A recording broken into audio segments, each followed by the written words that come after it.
Time magazine just announced the 100 most influential people of 2025. Wait, why is Blake Lively there? When you're there, it's very clear because you look around and it's like, all right, some people there have accomplished so much. Like Simone Biles, she was there, she spoke. Yeah. She's impressive by anybody's measure. I mean, she's just totally incredible. She's been through a lot too, and total respect. But then you had people like Blake Lively. Oh, she's being heralded as we scroll down to her mention, she's being heralded as an titan, a titan.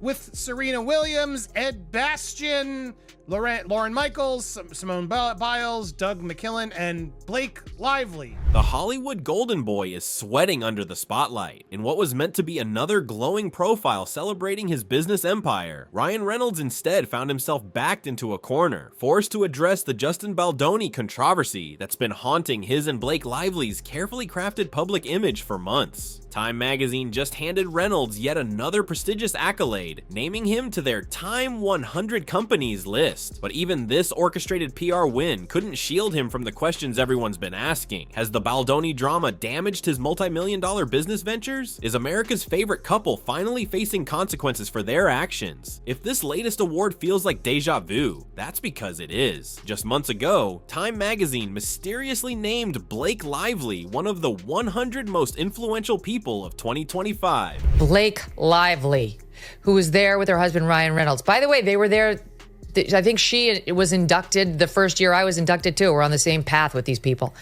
And Blake Lively has been in some movies and some successful TV shows, but in no world is this person one of the most influential people in America.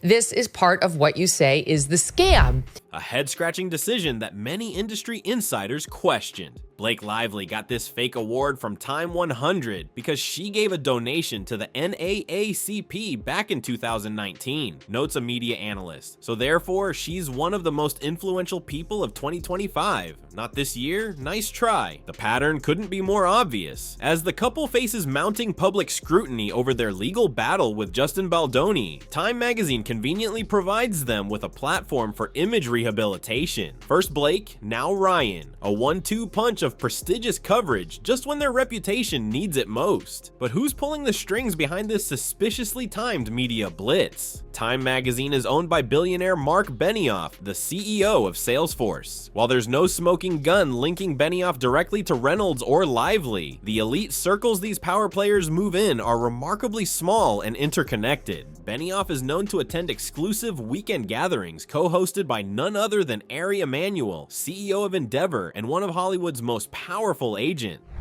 Yeah, one of the big titans of 2025. She really did so much to earn that title this year. So why did she get this title? Well, let's look at it, shall we? I don't know the Blake Lively of the red carpet or the Met Gala.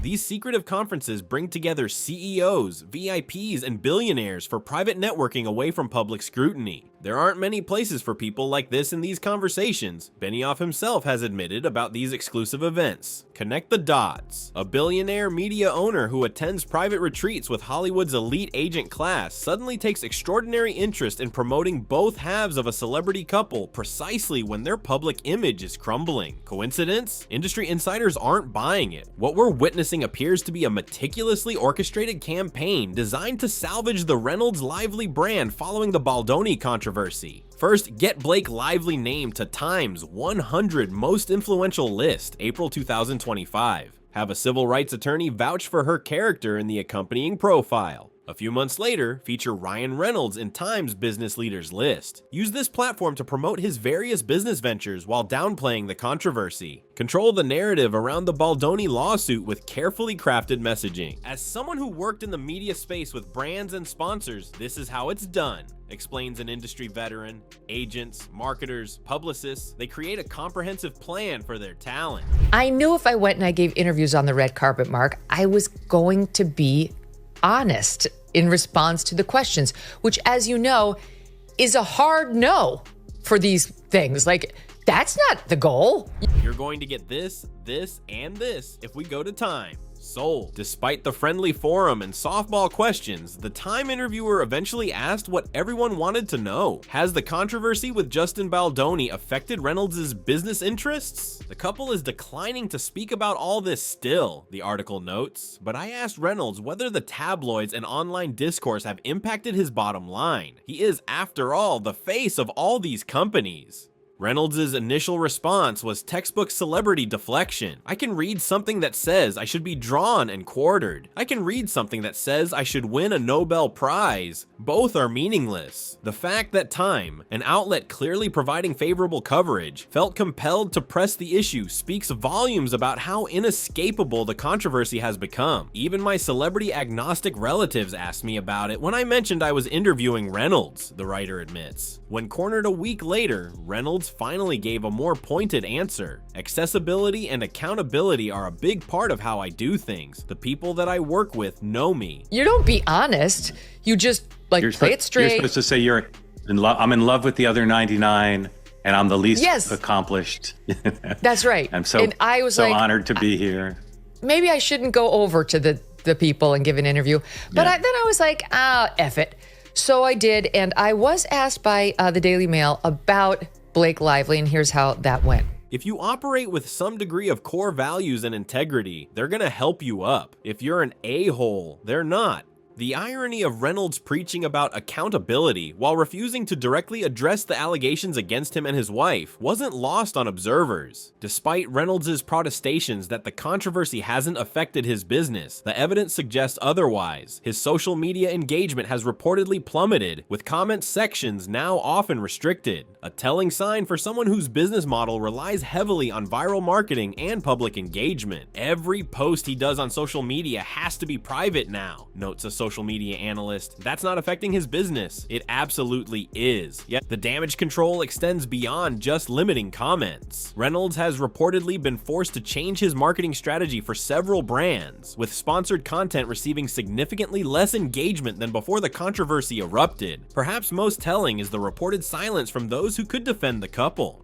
My door's open to anyone in Ryan's camp or Blake's camp, says one documentary filmmaker investigating the situation. So who are you most looking forward to seeing tonight? Well, I'm definitely hoping for some sort of a selfie in the distance with both Blake Lively and Meghan Markle, since they provided me with so many hours of content. There's a lot of controversy right now with Blake being on the Time 100 list. It's a ridiculous joke. She shouldn't be there. She has no influence over anything.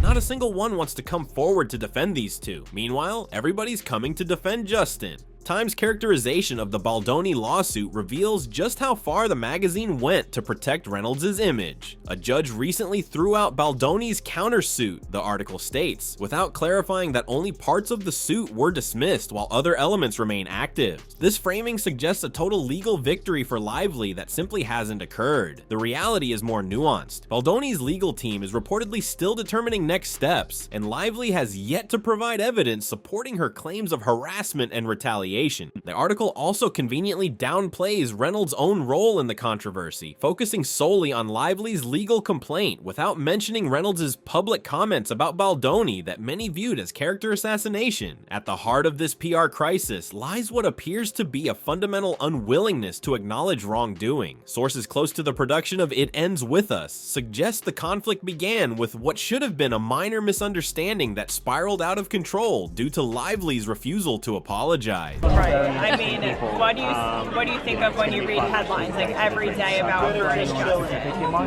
I mean, I think she launched a fake Me Too allegation against him, and she's lived to regret doing it because virtually every allegation she has made has fallen apart. Blake couldn't apologize for and admit she was a jerk to Kirsty, and that's where this all came to a head, claims one insider, referring to an alleged incident with director Kirsty Elmsley. And then because they couldn't save face, and they claimed, well, it's because of this, and they got sold a bill of goods from PR consultants. Oh, we were retaliated against. The controversy was reportedly exacerbated by tone-deaf promotion of Lively's alcohol brand during a press tour for a film dealing with domestic violence. Your husband wasn't making a movie about domestic violence.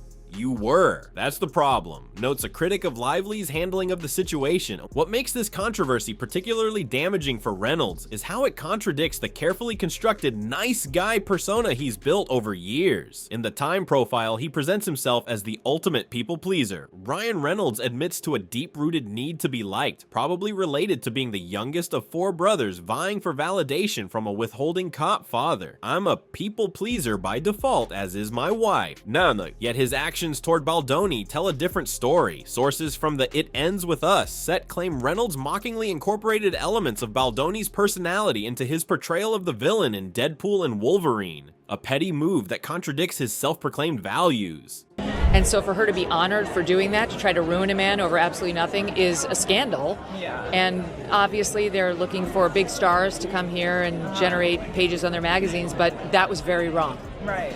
Are you going to be avoiding her inside because she's expected to be here with Ryan? I have a feeling she's going to be avoiding me. When they watched that movie, people were like, oh, Ryan's totally dunking on Justin. Reveals one crew member. For what? Why? It's so petty. It goes against everything you claim you are, Ryan. Despite being forced to address the controversy, Reynolds continues to deploy sophisticated PR tactics to minimize the damage. The Time profile itself reads like a masterclass in celebrity image management, portraying him as a charming, self-deprecating everyman who just happens to be extraordinarily successful. Even his parenting advice is packaged as endearingly contrarian. When Reynolds drops his kids off at school, he likes to remind them, disappoint one person today.